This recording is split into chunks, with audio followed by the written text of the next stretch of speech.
एक गांव में एक जवान लड़का रहता था और वो अपने आलसपन और काम चोरी के लिए मशहूर था।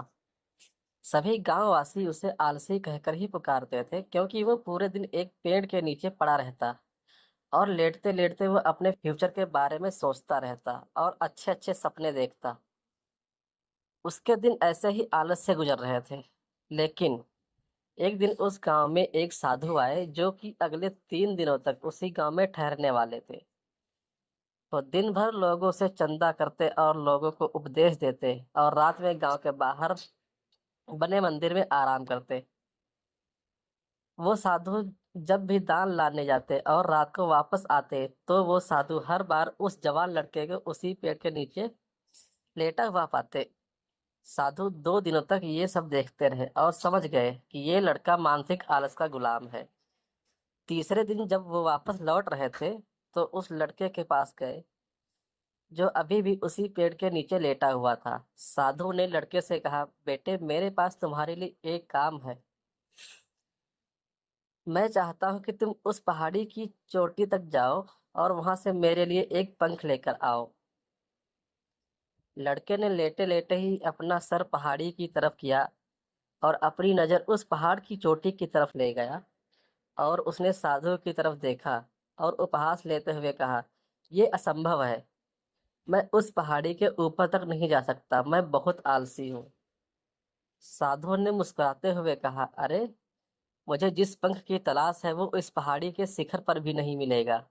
वो तो इस पहाड़ी के दूसरी तरफ एक गुफा के अंदर मिलेगा, जिसके लिए इस पहाड़ी के शिखर तक चढ़कर फिर नीचे उतरना होगा। लेकिन वो कोई साधारण पंख नहीं है। वो एक ऐसा पंख है जिसे तुम कभी नहीं देखा होगा। वो पंख रेयर लेकिन सुंदर पंख है जो रोशनी बिखेरती है। साधु के इन बातों से उस लड़के के अंदर एक्साइटमेंट बढ़ गई। उसने आज से पहले ऐसे पंख के बारे में नहीं सुना था और ऐसे रोमांचक सफर के बारे में सुनकर वो अंदर ही अंदर एक्साइटमेंट हो गया।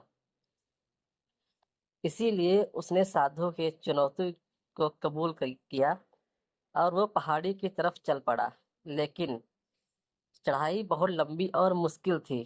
जल्द ही लड़के का शरीर थकने लगा, सांस फूलने लगी और शरीर से पसीना बहने लगा। लेकिन फिर भी उसने चलना जारी रखा। वो जैसे जैसे ऊपर और ऊपर चढ़ता गया उसे खुशी महसूस होने लगी जिसे उसने आज से पहले कभी महसूस नहीं किया था। आखिरकार जब वो कड़ी मेहनत और लंबी कोशिशों के बाद पहाड़ी के शिखर पर पहुंचा तो वो पूरे तरीके से थक चुका था। लेकिन वो बहुत खुश था। उसे अंदर से आत्मसंतुष्टि का एहसास हो रहा था। उसके चेहरे पर योद्धाओं जैसी मुस्कान थी, जैसे उसने कोई युद्ध जीत लिया हो। फिर उसने पहाड़ी के शिखर से नीचे देखा। उसके सामने एक बहुत ही मनमोहक नजारा था। लेकिन असली चुनौती आगे थी, क्योंकि उसे फिर उस पहाड़ी से नीचे भी उतरना था और उस गुफा को भी ढूंढना था जिसमें पंख मिलने की बात कही गई थी। नीचे उतरना बहुत ही ज्यादा मुश्किल और खतरनाक था क्योंकि ढलान ज्यादा गहरी थी और चढ़ाई के समय लड़का बहुत बार लड़खड़ाया और गिरा भी था। तो वो देर तक उसके अंदर था।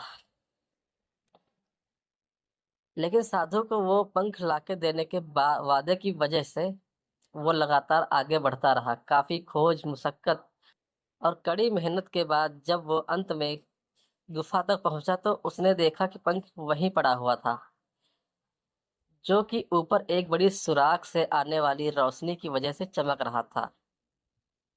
फिर उसने उस पंख को उठाया और उसके सुंदरता को देखता ही रह गया। वो काफी देर तक पंख को ही घूरता रहा, लेकिन फिर अचानक उसे याद आया, मुझे तो अभी वापस भी जाना है। उसने खुद की तरफ देखा, वो पूरी तरह से थक चुका था और वो चिंता में पड़ गया कि वो पहाड़ में कैसे चढ़ेगा और वो साधु तक पंख कैसे पहुंचाएगा। एक पल के लिए उसने हार मानने के बारे में सोचा, लेकिन उसे वो खुशी और गर्व की भावना की याद आ गई जो उसने पहाड़ी के शिखर पर पहुंचकर महसूस किया था। उसे एहसास हुआ कि उसके अंदर इस सफर को पूरा करने की ताकत और मजबूती है। वो दोबारा पहाड़ी पर चढ़ने लगा। तभी उसके मांसपेशियों में दर्द हो रहा था और कमजोरी की वजह से पैर कांप रहे थे, सांस फूल रही थी। वो कई बार लड़खड़ा कर गिर भी पड़ा, लेकिन उसने हार नहीं मानी। वो खुद को आगे बढ़ाने के लिए लगातार मोटिवेट करता है। अधिक मेहनत और घंटों की कड़ी कोशिशों के बाद जब वो साधु के पास पहुंचा और उनके हाथों में वो पंख रखा, तो उसके खुशी का ठिकाना न रहा। उसे महसूस हुआ कि उसने आज अपने आलस पर काबू पा लिया है और कुछ बढ़िया करके दिखाया है। उसके चेहरे पर इतनी खुशी और संतुष्टि का भाव देखकर साधु जी मुस्कुराए और बोले, बहुत बढ़िया मेरे बच्चे, आज तुमने जीवन का बहुत ही महत्वपूर्ण सबक सबक सीखा कि आलस कोई ऐसी चीज नहीं है जिसे स्वीकार कर लिया जाए, बल्कि आलस एक चुनौती है जिसे दूर करना होगा। ये एक बाधा है जिसे पार करना होगा, और आलस को खत्म करने के लिए तुम्हें अपना पहला कदम उठाना ही होगा। अपने मकसद की तरफ चलना ही होगा, और तब तक चलते रहना पड़ेगा जब तक कि तू अपनी मंजिल को हासिल नहीं कर लेता। लड़के ने साधु की शब्दों की गहराई और उसके मकसद को समझते हुए हाँ मैं अपना सिर हिला दिया।